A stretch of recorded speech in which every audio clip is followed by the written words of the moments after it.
Good morning. Good morning. Oh my gosh, we've had so many. I'm tired of using this. I know. Yeah. I think all of us in this area are. I know. I mean, if April showers bring me flowers, we should have a lot of balloons going on. A lot of blooms. Yes. But it's kind of cold, so I think all of them are staying all closed up. Isn't that handy?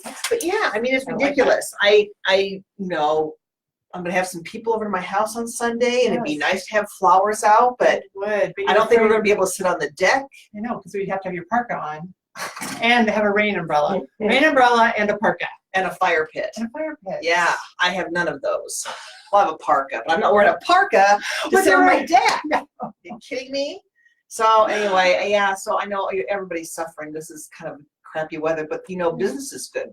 People are out looking, and putting their homes on the market. I tell you what, it's been, I would say the last 10 days have been busier than in a long time, right? In a long time. Really, and the rain has not deterred, nor the cold. Rain, no, has not. Yes. It's been kind of a pain though to walk around properties because it's so wet and messy. You know, my lawn got mowed yesterday. My dog now has green feet. I saw that out, sister. I'm like, why does Patch have green feet? Yes. He's got that fresh mowed lawn, and then this morning again, I thought, you know, but you know, it's the grass is still so wet, so I'm wiping off this wet dog here, little paws with green grass clippings all over. His feet were actually green, like literally green. That's the color my hair turned one time when I jumped into a pool with the chlorine, but that's a whole nother story. Okay, that's really funny. Yeah, I was a kid and too much chlorine, jumped in the pool, got out. I had mermaid hair. I had green hair. Yeah, everybody's kind of like looking at you like, I know. So anyway, one of my claims to fame as a kid. It was so embarrassing. Yeah. Right. In the year she had green hair. I had green hair. Yes. So if you're blonde and you swim a lot, you understand what that is. You get that little chlorine buildup in your hair, and it gets kind of a greenish. Yeah, content to it. Yeah. It's kind of like when you have the well water. Yes. And you get a little orange tint to your hair sometimes. Yeah. Oh, okay. Interesting. Because of the rust in your well water. Okay. Your softeners. I mean, you have all that stuff, but there's some nice, depending on your water on the farm. Right. You would have in pipes, right? All that kind of stuff. Oh my gosh. A rust in your white clothing, and your hair sometimes had a little tint to it. Well, interesting. If you're buying an acreage, that's a good tip to Yes. Hopefully you have well water, or not well water, rural water. Rural water. And then you don't have to worry about that as much anymore. Right. Exactly. So so when people are buying homes, there's a lot of contingencies on a purchase. Correct. People don't realize that the number of contingencies you could have, and there's different types of contingencies. Right. One is pretty standard, unless you're buying with cash, correct? Right. I mean, it's a financing contingency, right? And that's yep. So usually, if you look through your purchase contract, usually it's even on the first page on most contracts. And our contract is on the first page on the bottom. First page on the bottom, and it's technically checked, right? There's a financing contingency, which just means, I mean, hopefully you're already all pre-approved and everything is there.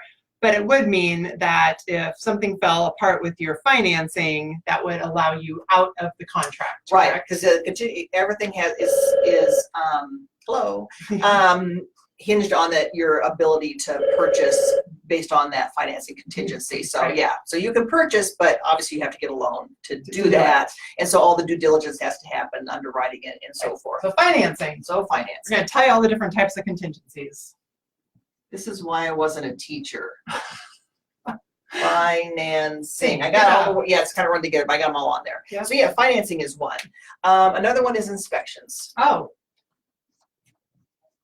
And so when you write your offer, you usually have a certain amount of days to do the inspection, correct? Right. And then so if something were to come up in that inspection, that's that you either get it fixed or if it won't get fixed, it's another avenue. Right. I mean, it's a process. So you have typically 7 to 10 business days to do your home inspection.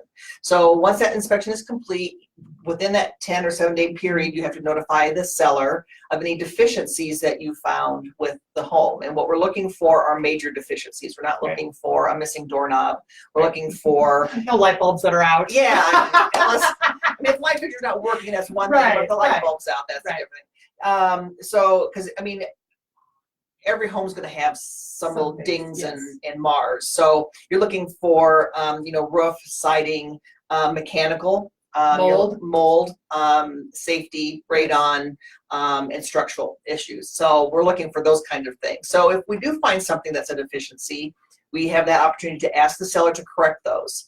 And if the seller agrees, then we can remove that contingency. And it becomes another negotiation too. I mean, the seller may say, well, I'll do A, B, and C, but I won't do D. Yep. And so the buyer says, yeah, okay, I will take care of that one if you take care of those. It becomes another negotiation period, but that can be easily worked through if you're prepared for what an inspection could be. So yes, financing and inspections are two of our major contingencies that we really talk about. Right, those are on most contracts. You have an inspection and you have the financing. Those are like the two most common things to always almost have on the contract. Always, yes. I mean, you can buy a property as is, and some properties are sold as is, but that doesn't mean you aren't precluded from doing an inspection, even if the home is being sold as is.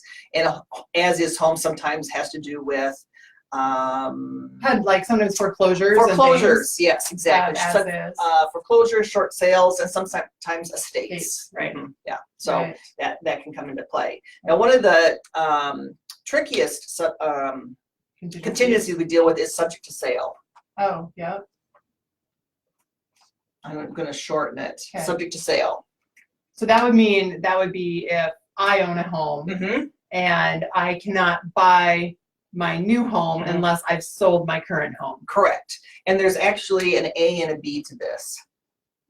Because subject to sale could be subject to closing. Yeah. Let's say you already have an offer on your property and you're making an offer, a new one. So this offer is just subject to you getting your proceeds from this one. So it says your home is already been sold, has a pending offer on it. Yep. It just has to close. It has to close for you to move forward. Okay. So that's subject to sale or subject to closing. Okay. The trickier one is the subject to sale when you don't have your home sold. Okay. So a seller has to agree to negotiates this offer with the agreement that you have X amount of days to try to sell your home. Okay. Yeah. So the seller's going, well, is this good for me? You want to negotiate the best option for you for that offer, giving that buyer a little time to sell their home. Is that good for you or is that not good for you? That's a discussion you have to have with your agent as to if that's a good option for you. For a buyer, it can be really scary to not have a home option while you're going to put your house for sale. Put your house for sale. It's very scary. Like there's two sides of that. Right. It's like, well, what if I want this house, but what if I don't sell my house in time? Or what if I put my house on the market? Well, really the question is, if I put my house on the market, it's sold, and that house is already gone. Right. So that's where that subject to sale option conversation starts. It's like, I want this house. I gotta get my house on the market, get it sold, and so I can buy this. So it will be subject to closing or subject to proceeds. And there's like another little one, isn't there, under contingency? So say that you as a seller accepted my offer, I need to sell my house, but now this person over here has come in and said, we'd like to put an offer in on this house. So then you have another contingency, right? That's like, can you buy it? Right. You have so much time usually, correct? Right. So if you have an offer on this house, subject to the sale of yours, another agent comes in, makes an offer on this house, they don't have a contingency. The seller will negotiate that offer. And then in your subject to sale, you probably have what they call a 48-hour first right of refusal. So then you have to be notified as the first buyer, because you had that contingency offer. You have 48 hours to either A, get your house sold, have a pending offer, or get the financing to buy. If you can't do that within the first 48 hours, then you've lost that ability to purchase that home, and the second offer comes in and becomes valid. Right. Wow. So it's like a little chess game. It really is. Yes. Yeah. And it can be worked through, but it can have its bumps and bruises. It really can, because you can get disappointed if you can't remove that contingency.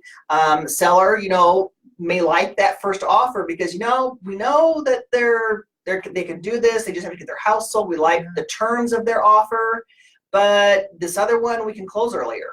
Right. We know when this is going to close, and this one we don't know it's going to close. So the seller's got to weigh all those options, but but this first buyer does have that option to buy that home if they can get that contingency removed in the first 48 hours. So, yeah. Wow. Yeah, it's not just Yeah. buying, it's not just looking at a house, writing an offer and getting it. Right. I mean, there's so many contingencies in a home. And is that appraisal considered a An appraisal would contingency? be, yes, because it's subject to appraising. Yes. Appraisal. Appraisal, absolutely. And so I know that I have seen it be contingencies. Keep the pen, you're on Okay. that side now. I've seen people, so the appraisal needs to come in Yes. typically at the purchase price, Mhm. or again, you have options. Right. Right. Exactly. Yeah, so if the purchase price, and this has happened where you're negotiating maybe with multiple offers. You're one of 3 people buying for this house. So you improve your offer a little bit, maybe over asking price, but on the financing contingency section, it says house must appraise. Yes. Okay, so some sellers will say, well, it has to appraise at the listing price, Oh. Right. So you have to be willing then to come up with the extra if it were not to appraise at the higher price. And I've had those agreements where if it doesn't appraise at that because of the market value, that the buyer and seller agree to X. I mean, it's complicated, but you do as a buyer, you may have to come up with that extra between the appraisal and the your purchase price if the seller isn't willing to reduce their. I mean, they obviously have a house that people want. Right. Yeah. So if you want to, you just have to figure that into your down payment, into your financing. And let's hope it's not like $50,000. Right. We're hoping like a few $1,000.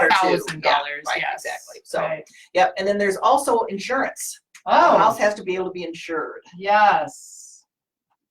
So with insurance, I know on our end, what we see, a knob and tube is kind of a big one. Yes, knob and tube. So if you have knob and tube in your home, that's electrical wiring for those of you who don't know what knob and tube. Yes. So knob and tube would mean it's hard to get insurance and it's very expensive, which might make your ratios where it's not your loan may not be approved with that high of a premium, or sometimes you have to have the funds to be able to get it fixed because your insurance policy will tell you within 12 months or 6 months you have to have it fixed, otherwise we're going to drop your insurance policy. And if you have financing, you have to have insurance for your financing. Right, exactly. So it kind of depends on how much knob and tube there is. It may just be 10% of the home, which wouldn't be as much. It may be some leftover wires in the basement or the attic, but still, as a safety issue, you should have those corrected or removed, or so anyway. So yeah, knob and tube becomes insurance. A floodplain is another issue flood insurance that comes in there. Also, age of roof has come in a few times on insurance. Is that the insurance your insurance premium will be higher. Oh, right. If you're buying a home with a roof that needs to be replaced. Right. Okay. So there are a lot of things that come into this. It's not just as simple as getting insurance. That insurance agent is going to do their due diligence on that home you're buying. Right. So yeah, which affects your payment as you're talking on the financing side. Exactly. We've given you a estimate for kind of what we see. That once you get that actual quote, sometimes you have your debt to income ratios. If it's really high, a lot higher than what we've estimated, sometimes it can take you out of an approval status, or you just don't like the payment because you were budgeting for this payment and now it's going to be there. Right, exactly. Another one is septic inspection. If you're in a rural property that has a septic, that septic system has to be inspected by the county. Yes. And that is a seller expense, is to have that septic inspected, usually pumped and all that. So if it's a bad septic, then there's the seller has to make corrections on that. Exactly, that's a seller responsibility. So another thing is pest inspection. Oh yes, pests. And we're not your neighbors. We're not talking about the kid who throws his baseball in your backyard. Not that kind of pest. We're talking about or the dog who poops in your backyard. Yeah. You don't have a fence, it just comes over and says, let me just do my business over here, and then I'll go back home. Yes, exactly. Yeah, exactly. Or a cat that digs in your sandbox. Oh, yes. Oh, yeah. But no, pests, we're looking for wood destroying insects. So one of the inspections on a purchase agreement is a pest inspection that has to be taken care of by the seller prior to closing. So we're looking for termites. And people always say it's just termites, but there's also other wood destroying insects, like, carpenter ants. Carpenter ants, yes. And there's one other one when I heard it, I'm like, I had never heard that bug before, but obviously a pest guy would know more than I would. Yeah. But yeah, carpenter ants. In fact, I had carpenter ants at my home at one time. We had a rotted out tree we didn't know was rotting, and that's what they like wood. That's what they're eating on. Yes. So when they come into your house. And what are these? Yes. Yeah, they're bigger. You can tell when it's a carpenter ant. So that comes up occasionally. So typically, if we have something, so a pest inspection is kind of done later in the process. Later in the process, right. And if something is there, usually typically the seller will treat it before we go to closing. Correct, right. Because that's one thing you sign off on at closing is a pest inspection. Right. So, yeah. Yeah. So lots of contingencies when it comes to purchasing a home. And I think sometimes when you're buying a home or you're selling a home, you don't, a lot of things go on behind the scenes. Yes. Right? I mean, there's so much that goes on that sometimes we try to make people feel like we don't necessarily want you to feel the pain of all of this sometimes. Yes, right. Because that's what we do for a living, right? Yeah. And so I think on these sometimes all these are being done, and when something is wrong, we alert people to it. And sometimes we alert each other. We do. Sometimes we can answer a question or jump through a hoop that doesn't really involve the buyer and the seller until a certain point, maybe. So a lot of times we're back behind that curtain. Was it Bob's curtain? Yes. Yeah. Yeah. Trying to only peek through if we need to. Right. Exactly. So there's a lot of contingencies to consider. I mean, obviously a lot of people think when a contingency they're talking about subject to sale. And a subject to sale is probably one of the most complicated things, and we can talk about that more another time. But yeah, subject to sale is pretty common in a market where somebody's moving up and they can't just outright buy that second home. They need to sell the first one before they move, and so that can get kind of tricky. I was gonna say too, sometimes your subject to sale is I'm buying your home, but you say I'm renting. I know I can move into yours, but you say as the seller, oh my gosh, my house sold so fast. Right. I know. It's going to be subject to me finding, or you actually, since there's a seller, you're finding finding a home first. Exactly. Yes. So that's that can happen that way too. The seller's like, I don't have a place to go. Right. What am I going to do? Right. Yeah. So then another thing that just becomes another part of the service that we offer to help you navigate all those contingencies. Right. Absolutely. That's right. They have questions on contingencies. Yeah. What they are, or if you've thought of one that you know, I mean, there's a few that maybe we just haven't thought of today. Yeah. But let us know. But if you have questions, let us know. Yeah, we'll help you navigate through that little, and if it's raining, we'll have our umbrellas and our galoshes and our little raincoats ready to help you. You still look really cute showing you houses. A little polka dotted umbrella. Everybody have a great, may the 4th be with you. And Cinco de Mayo. Happy Cinco de Mayo. Yes. Awesome. Cheers. Cheers. Bye.